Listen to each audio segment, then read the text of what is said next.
Dalam video kali ini saya nak kongsikan berkaitan dengan skala pengesan scam pelaburan online yang saya sediakan. So tengok video ni sampai habis, okey.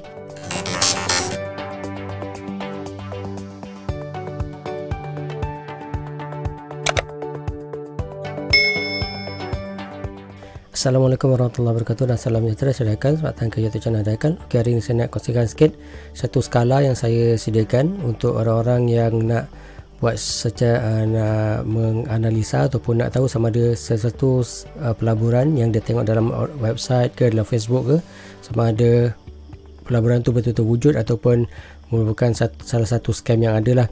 So kat sini saya ada sediakan satu checklist ataupun satu senarai semak untuk siapa-siapa je boleh guna. Saya akan letakkan form ni ataupun skala pengesan ni di bahagian description untuk anda gunakan, dan saya akan go through satu persatu dan kenapa saya listkan satu-satu persatu apa yang ada kat sini lah.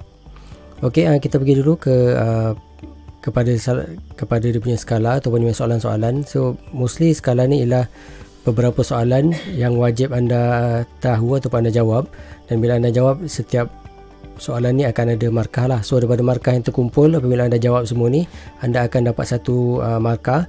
So markah tu anda boleh tengok skala dia. So daripada skala tu anda boleh expect sama ada dia scam ataupun dia yang legit lah ataupun yang betul. Okey, kita pergi soalan dia satu persatu. Okey, ini kalau anda tengok sini, ada kat sini saya ada 6 soalan, 7 soalan. 6 soalannya wajib, 6 soalan daripadanya wajib diisi, dan satu lagi ni optional lah, sama ada anda nak nyatakan atau tak. Okey, contoh macam ni, soalan pertama, adakah syarikat ini berdaftar dengan Suruhanjaya Sekuritas Malaysia? Katakanlah anda nampak satu opportunity ataupun peluang pelaburan di website ke ataupun di Facebook. So anda kena pastikan sama ada dia berdaftar dengan Suruhanjaya Sekuritas atau tak. So ini untuk soalan ni ada 3 markah ataupun 3 poin. So kalau anda katakanlah anda dah semak, lepas tu anda dapati dia memang tak berdaftar dengan Suruhanjaya Security ataupun tidak berlesen, so anda nyatakan tidak. So, macam mana untuk semak sama ada syarikat berdaftar atau tak? Anda boleh tengok link di bahagian description ataupun ke atas ni pun saya akan tunjukkan, dan selepas anda dah jawab semua ni pun dia akan tunjukkan juga cara macam mana untuk anda semak lah. Sementara tu anda just jawab je dulu. Okey, lepas tu soalan kedua, adakah pelaburan ini menjanjikan pulangan segera? Contoh, untung dalam 1 hari atau 1 bulan selepas pelaburan. So katakanlah satu pelaburan itu ada menyatakan, contoh anda labur hari ini, mungkin bulan depan anda dapat double. Macam contoh 100, lepas tu anda dapat 300, 100 dapat 1000, macam tu lah. Lepas tu tempoh masa yang diberikan tu pun macam sangat singkat lah, contohnya seminggu, sebulan. So kalau dia kata ya, kalau anda tengok dia punya macam testimoni ke ataupun dia punya copywriting tu ada cakap mengenai ni, anda tekan ya. So yang ketiga, adakah pelaburan ini menjamin pulangan ataupun untung yang tidak munasabah? Contohnya labur 100 untung 1000. Maksudnya kalau macam ni bukan 100% lah, ini dah 1000% lah. Daripada 100 jadi 10,000 ni, jadi daripada 100 kepada 1000 ni dah beratus-ratus persen lah, bukan 100% lagi dah. Okay, kalau dalam dia punya testimoni ke dalam apa dia ada beritahu, so anda tekan ya.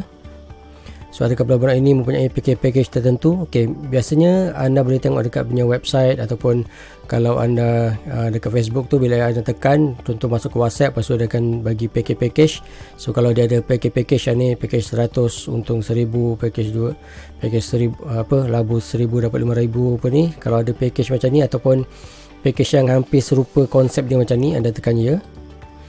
Lepas tu yang kelima, adakah pelaburan ini mempunyai ciri-ciri MLM? Anda kena cari downline, lepas tu ada skim piramid, anda masuk, lepas tu kena cari 2 orang untuk dapatkan lebih banyak income ataupun keuntungan. So kalau ada ciri-ciri itu, anda tekan ya lagi. So yang keenam, adakah syarikat pelaburan ini berdaftar dengan Suruhanjaya Syarikat Malaysia?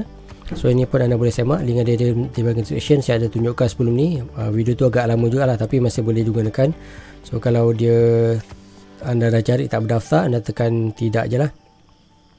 So untuk nyatakan laman web ataupun apps ni, anda boleh tulis ataupun tak tulis, ni tidak wajib.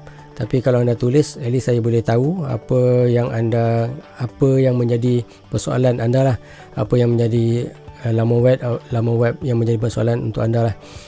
Okey, anda kena baca sini dia punya skala. Okey, bila anda tekan submit, nanti anda akan dapat anda punya point. So poinnya macam ni. So kalau poin dia kosong, maksudnya lebih rendah lebih bagus lah, bukan lebih tinggi lebih bagus. So katakanlah poin dia ialah kosong, so boleh dikatakan pelaburan tu kebarang kalian, bukan scam lah. So kalau 2 hingga 10 poin, so anda perlu hati-hati sebab ada beberapa perkara yang mungkin mencurigakan. So 11 hingga 15 hampir pasti scam, dan 16 hingga 20 boleh dikatakan hampir pasti scam lah, ataupun hampir pasti pelaburan yang anda nak join tu boleh dikatakan scam dan tidak digalakkan ataupun tidak dinasihatkan untuk join lah. Boleh cari yang benda lain lah. Okey, dan lagi satu diingatkan juga, ini adalah just panduan, bukannya absolute, tapi je sebagai anda punya guide dan juga sebagai penyelamat anda mungkin di masa akan datang lah. So macam ni, kalau anda dah jawab semua, anda tekan submit ya.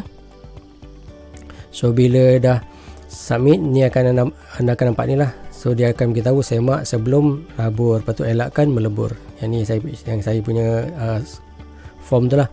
Lepas tu anda tekan view score. So macam ni, skor dia ialah total 20/20. So macam yang saya check up tadi. So kalau 20/20 maksudnya apa? So kalau 20/20 maksudnya pasti scam lah. Kalau semua tu maksudnya markah paling tinggi, full score ni, full score scam ni.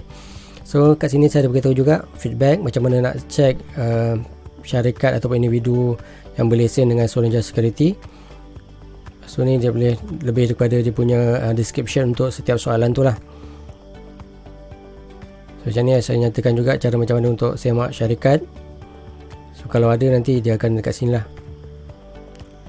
Ok, itu saja berkenaan dengan cara ataupun skala pengesan scam pelaburan online ni. Saya harap skala ni dapat membantu ramai orang daripada terjebak daripada dalam pelaburan online yang boleh dikatakan semakin lama semakin banyak lah dekat dunia ni. Dan saya harap checklist ni ataupun skala ni dapat membantu anda untuk mengesan sama ada pelaburan tu adalah pelaburan scam ataupun pelaburan yang sah dan betul lah. Ok, itu saja daripada saya. Jika ada apa-apa soalan, boleh tekan komen dan jangan lupa untuk subscribe YouTube channel saya. Sampai jumpa lagi. Assalamualaikum.